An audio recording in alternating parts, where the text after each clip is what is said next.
మన ట్రెడిషను చాలా గొప్పది. తెలంగాణలో ఫస్ట్ నైట్‌ను కాళ్ళగోళ్ళు అంటారు. కాలి గోళ్ళు కట్ చేసి పంపిస్తారు. ఇద్దరు దగ్గరికొచ్చినప్పుడు గుచ్చుకోకుండా ఉండాలి. సింబాలిక్ అది. అలాగే శృంగారం చేసే ముందు ముఖ్యంగా అలర్జీస్ గురించి కనుక్కోవాలి. అబ్బాయికుండొచ్చు, అమ్మాయికుండొచ్చు అలర్జీ. వీళ్ళు వాడే సెంట్ వల్ల రావచ్చు, ఫ్లవర్స్ వల్ల రావచ్చు, వీళ్ళు వాడుకునే బట్టల వల్ల రావచ్చు. దాన్ని వాళ్ళు గమనించుకోవాలి. పెళ్ళికి ముందే డిస్కస్ చేసుకోవాలి. ఏమైనా అలర్జీ ఉందా అనేది.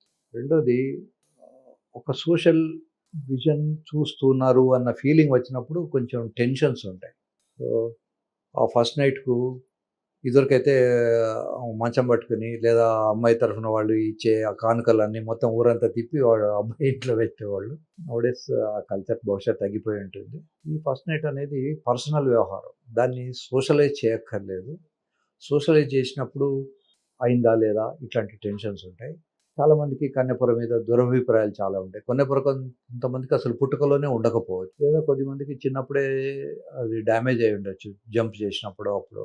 ఫస్ట్ నైట్ నాడు బ్లడ్ రావాలి అని కొద్దిమంది ఏం చేస్తారంటే ఈ కోడిదో మేకదో మాంసాన్ని రక్తాన్ని తీసుకొని ఆ స్పాంజ్‌తో దాంట్లో ముంచి వేజనాలు పెట్టుకొని సంసారం చేసినప్పుడు ఆ తెల్లటి బెడ్‌షీట్‌కు రక్తం అంటేటట్టు చూస్తారు. It's a bad culture. ఇప్పుడు వాళ్ళు చేస్తున్నారా లేదా అనేది మిగతా వాళ్ళు వెళ్ళి దాన్ని చూస్తారు అన్న ఫీలింగ్‌లో చేయొద్దు. సో, ఇట్లాంటి ఇన్సిడెంట్స్ జరగకుండా ఉండాలంటే ఆ సోషల్ ప్రెషర్ ఉండకూడదు. అదే రోజు సెక్స్ కావాలని ఏమి లేదు. యూజువల్‌గా మనకేంటంటే అరేంజ్డ్ మ్యారేజెస్. ఈ కాలంలో ఎక్కువ లవ్ మ్యారేజెస్ అయితున్నాయి గానీ, ఒకప్పుడు అరేంజ్డ్ మ్యారేజ్. అబ్బాయి, అమ్మాయి అసలు పెళ్ళికి ముందు చూసుకునే వాళ్ళు కూడా చాలా తక్కువ. ఇప్పుడు ఏంటంటే ఫోటో షూట్ అని, ప్రీ వెడ్డింగ్ షూట్ అని ఇవన్నీ ఉన్నాయి. అప్పుడు అసలు ప్రీ వెడ్డింగ్ షూట్లు ఇవన్నీ కూడా ఈ మధ్య కాలంలో వచ్చినాయి. సో, అబ్బాయి, అమ్మాయి కనీసం దూరం నుంచి కూడా చూసుకునే వాళ్ళు కూడా చాలా తక్కువ. అట్లాంటి వాళ్ళు సడెన్‌గా ఒకరోజు వెళ్ళి అండర్ వితిన్ 4 వాల్స్ మిగతా అందరూ అమ్మలక్కలో లేకుంటే ఎదురింటి వాడో, పక్కింటి వాడో అందరూ చూస్తున్నప్పుడు దాన్ని ఒక గొప్ప సోషల్ ఈవెంట్ లాగా చూసేసరికి వీళ్ళకు టెన్షన్స్ ఇవన్నీ ఉంటాయి. కనుక that's a personal matter. So, first నైట్‌ను గ్రాండ్‌గా చేసుకోవచ్చు తప్పులేదు. కానీ దాన్ని సోషల్ ఈవెంట్‌గా చేసి దాని వల్ల వచ్చే సైకలాజికల్ టెన్షన్స్ రాకుండా చూసుకోవడం మంచిది. మూడో పాయింట్ ఏంటంటే బెడ్‌రూమ్‌లోకి వెళ్ళే ముందు సెల్ ఫోను ఆఫ్ చేసి వెళ్ళాలి. మగవాళ్ళకు ఎరెక్షన్ వచ్చిన తర్వాత సెల్ ఫోన్ రింగ్ అయితే కూడా ఒక్కొక్కసారి ఆ ఎరెక్షన్ మళ్ళీ వెనక్కెళ్ళిపోతది. రక్తం వెనక్కెళ్ళిపోతుంది.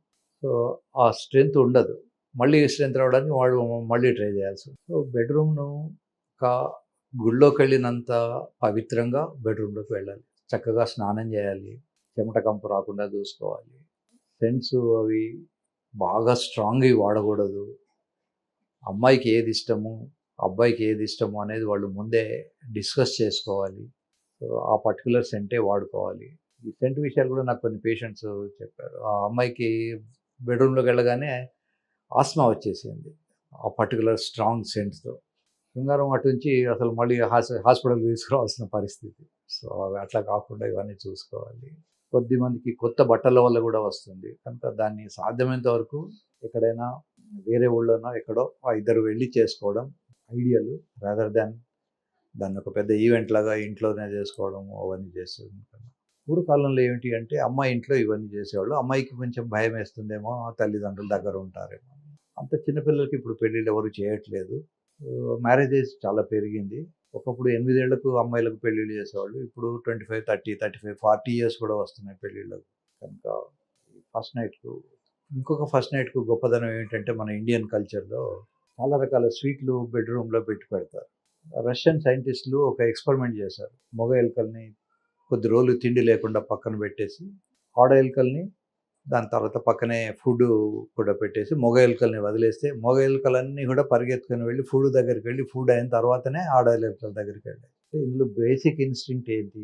ప్రైమరీ ఫుడ్ కన్నా సెక్స్ కన్నా కూడా ఫుడే ఎక్కువ ఇంపార్టెంట్. సో, అప్పుడు వాళ్ళు they have found out this is the way people may behave అని. తర్వాత ఈ స్వీట్లు ఎందుకు పెడతారంటే, మనం బిర్యానీ ఒక ప్లేట్ నిండా తింటే వచ్చే ఆయాసము చాలా ఎక్కువ ఉంటుంది. అదే ఒక చిన్న స్వీట్ ముక్క తింటే తొందరగా ఆకలి రాదు. సెటైటీ సెంటర్ అంటారు. బ్రెయిన్‌లో 2 సెంటర్స్ ఉంటాయి. సెటైటీ సెంటర్, ఈ సెక్స్ కావాల్సిన సెంటర్. ఈ సెటైటీ సెంటర్ స్టిమ్యులేట్ అయ్యి అది సాటిస్ఫై అయిన తర్వాతనే శృంగారంలోకి వెళ్తాం. అందుకని రకరకాల స్వీట్ పెడతారు. అబ్బాయికి ఏదైనా స్వీట్ నచ్చవచ్చు, నచ్చకపోవచ్చు అని అట్లా. నా పేరు డాక్టర్ రామ్ గోపాల్.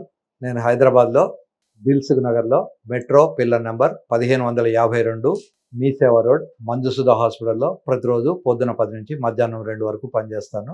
నేను మగవాళ్ళ ప్రాబ్లమ్స్ సాల్వ్ చేయడానికి ప్రయత్నం చేస్తాను. ఈ మగవాళ్ళ ప్రాబ్లమ్స్ను ఆండ్రాలజీ అంటారు. ఆండ్రాలజీకి సంబంధించినటువంటి ప్రాబ్లమ్స్ సంతానం గురించి కానీ, శృంగారం గురించి కానీ, మిగతా ఏమైనా యూరిన్ పాస్ చేయడంలో ప్రాబ్లమ్స్ కానీ ఉన్నప్పుడు మీరు నిరభ్యంతరంగా నన్ను సంప్రదించవచ్చు. మీ ప్రైవసీ ఏది బయటికి రాకుండా చూస్తాము. It is very confidential. తర్వాత ఈ ఛానల్కు మీకు ఏమైనా డౌట్స్ ఉంటే రాయండి, కామెంట్స్ రూపంలో రాయండి, లేదా క్వశ్చన్స్ రూపంలో రాయండి. యాంకర్స్ దాన్ని క్వశ్చన్గా మలిచి అడుగుతారు. మీ ప్రైవసీ బయటికి రాకుండా చూస్తారు. ఈ ఛానల్ను వేరే వాళ్ళకు మీరు ఫార్వర్డ్ చేయండి, లైక్ చేయండి, షేర్ చేసుకోండి. మీరు షేర్ చేయడం వల్ల కేవలం మీ ఫ్రెండ్స్కే కాదు, సొసైటీలో ఉన్నటువంటి మిస్అండర్స్టాండింగ్స్ అవన్నీ తగ్గిపోయి అందరూ సుఖంగా ఉండే అవకాశాలు ఉంటాయి. లోకా సమస్త సుఖినో భవంతు.